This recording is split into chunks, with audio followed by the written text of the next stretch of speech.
Smiler Morton had the biggest smile that anyone had ever seen. A huge gapped-toothed crescent set within a small moon of a face, complemented by UFO-shaped eyes and shrub-like hair. And no matter what the circumstances, no matter how great the predicament, nothing could ever remove that smile from Smiler's face. On so many occasions had an ugly customer of a teacher shouted, "I'll wipe that smile off your face, lad!" only to give up exasperated at Smiler's beaming countenance, which would still be radiating back, even after the most severe thrashing had just been administered. And nothing made Smiler's smile even larger, his grin even wider, than when he was accepting and carrying out a dare. Whenever someone had thrown down a challenge such as, "I dare someone to ride their bike over the headmaster's flower beds," straight away it would always be Smiler who would say, "I'll do it!" And then, grinning like a village idiot, he would proceed to execute the required act of stupidity. But every great dare needed a fiendish mind to think of it in the first place. And the best in this dubious business was Gawper Allsop, a loose-limbed lout with hooded eyes, hair like a bag of worms, and a jaw that seemed as if it was weighed down with a magnet. The possessor of a rogue's brain that was totally barren to learning, yet which was a fertile breeding ground for twisted ideas. Over the years, Gawper and Smiler had worked together as a great double act. Gawper devising the daredevil tasks and Smiler volunteering and then carrying them out. For instance, when the co-op milkman, who always seemed to spend an inordinate amount of time inside a certain housewife's house, left his milk float outside it yet again, Gawper had said, "I dare someone to nick that milk float."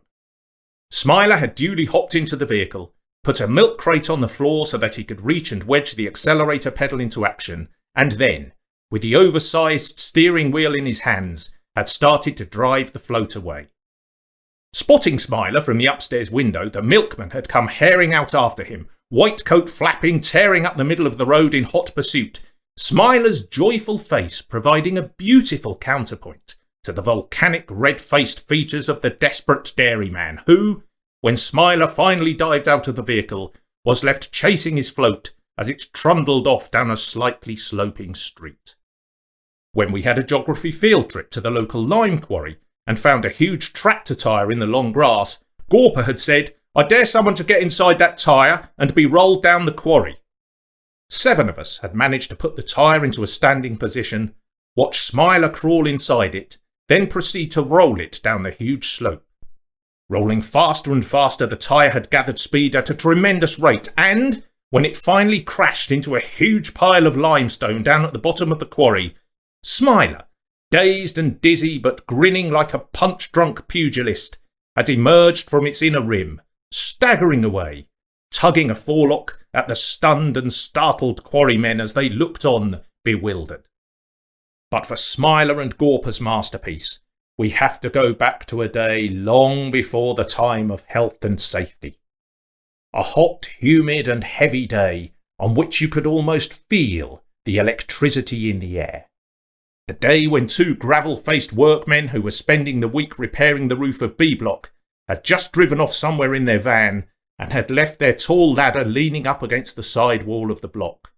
A day when Gawper Allsop had uttered those unforgettable words to Smiler Morton, "I dare someone to bunk off French, get up that ladder, and jump around on the roof like a lunatic." A day when Smiler's smile grew to the size of a large crescent wedge of Dutch Edam cheese, and he had said, "I'll do it!" So, Stumpy Sanderson, Gawper Allsop and I now sat in our French class, on the top floor of B Block, keyed up at the thought of the dare about to take place. However, Smiler decided to keep us in suspense and did not actually start his performance until there were only about 15 minutes of the lesson remaining. It was then, just as we were engaged in silent vocab, that from above a heavy and resonant thudding suddenly began to sound, shaking the light fittings, filling the room with an echoing reverberation. Boom, boom, boom, boom. It sounded as if someone was stomping across the ceiling in deep-sea diver's boots. Rapidly, the sound carried the length of the classroom and then started back again. Boom, boom, boom, boom. Mrs. Critcher, that razor-tongued gorgon with a withered walnut face, almost dropped her marking pen in astonishment. The girls looked bewildered, while the boys immediately started grinning and excitedly elbowing and nudging each other. The sound was thunderous. Smiler must have been jumping with all his force with those huge rubber-soled platform shoes of his. Indeed, he was jumping so hard that Stumpy, Gawper and I half expected him to come crashing through the ceiling. A rising hubbub of chatter and exclamations quickly began. The rest of the class was thinking, "What is up there on the roof? What on earth are those workmen playing at? Or is it something more sinister, perhaps some huge and hideous creature?" By now, Mrs. Critcher was running up and down the room, following the progress of the booming sound, trying to fathom its source, her whiplash hair flying, nutcracker nose and chin almost touching as she cackled manically, "Quiet, you cretins!" Stumpy, Gawper and I were by now doubling up with laughter as the booming continued, covering every square foot of the floor. But then, a tragic mistake, when Gawper let slip, "Good old Smiler!" It only took Mrs. Critcher an instant to deduce what was going on. She looked at Gawper, quickly digested the comment he had made, saw Stumpy and me trying to suppress our mirth, noticed for the first time Smiler Morton's empty seat, and realised that foul play was afoot. "Morton! I might have known! I'm off to get the headmaster!"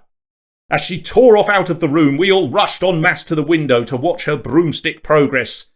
But in that awful moment, Gawper, Stumpy and I realised that something was terribly wrong. For while Smiler's stomping above us was growing even louder and more frantic, we spotted the workmen across the way loading their ladder onto their van and beginning to drive off. The end of lesson bell went and we tore out of the class, down the stairs and into the quadrangle where a mass of pupils was milling about.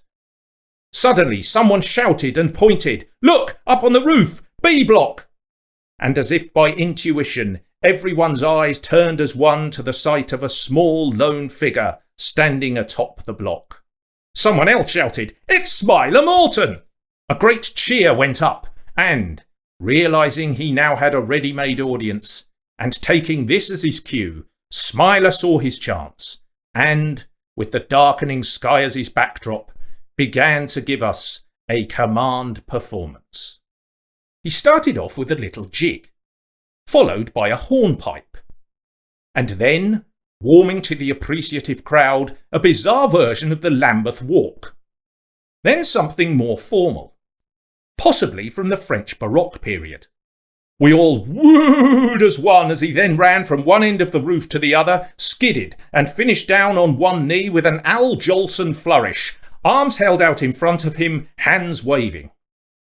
By now, word had spread like wildfire, and even more pupils had joined the crowd, swelling it to a swarming, cheering and laughing sea, the few ineffectual teachers who were present totally powerless to control its swirl and swell. Smiler's performance must have been going on for a good 5 minutes, when suddenly, as if someone had prodded a wasp's nest, a swarm of senior teachers flew out of admin block onto the scene, headed by that brutal overseer of a headmaster, Mr. Jensen, Mrs. Critcher following in his wake. It was clear Jensen's mercury was rising, for his globular head was incandescent, framing his irradiated hangman's eyes. Jensen put a loud hailer to his mouth. "Morton, stand perfectly still, boy! The caretaker is on his way with his ladder. You'll pay for this, lad. The rest of you, do not encourage this clown and get to your next lessons immediately." By now, the rest of Jensen's Gestapo of senior teachers and prefects had fanned out amongst us, beginning to break up the crowd. Slowly, we began to slink and slope away, delaying our exit for as long as possible, muttering as one beneath our breath. However, whilst Jensen and his henchmen could control the crowd, there was one thing they could not control: the weather. When it started, the rain began with a few heavy spots, then more. Then, without warning, it grew torrential, and suddenly there was a massive and deafening crash of thunder. Taking this as his prompt, Smiler, who was by now soaking wet, ran back to the edge of the roof, stretched out his arms in a bizarre replication of the Vitruvian man, grinned manically, and shouted as loudly as his small lungs could bellow, "Top of the world, Ma!" Because the next events happened so quickly, no single definitive account of them exists, and thus various versions have been passed on down the years. Some swear to this day that as the breathtaking single fork of jagged lightning struck the roof, they saw Smiler light up like a 60,000-watt bulb, his skeleton silhouetted against the blinding flash. Others say that when the lightning hit, they saw nothing but a huge fluorescent smile set against the blackened sky. Others say they saw Smiler's very soul illuminated. What is uncontested is that Smiler fell backwards and we all looked on, horrified. Just as this happened, the rain suddenly stopped, the thunder fell silent, and there was no more lightning. We waited for what seemed an eternity for signs of life. For the first time ever, even Jensen and his brutes looked concerned. Gawper Allsop, knowing it was his dare that had got Smiler up there in the first place, was ashen. And then slowly, like a broken puppet, his hair a patch of blackened chives, faint wisps of smoke rising from his soaking high-waisted trousers, Smiler Morton appeared once again at the edge of the roof.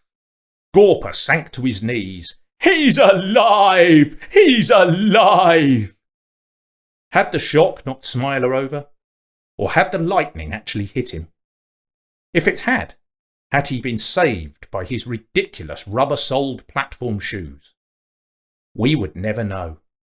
But what we did know was that when the caretaker brought him down, even though he had dodged a meeting with death, and now had an even more deadly appointment with the wrath of Mr. Jensen, Smiler Morton wore an even more enormous smile on his face than any we had previously seen.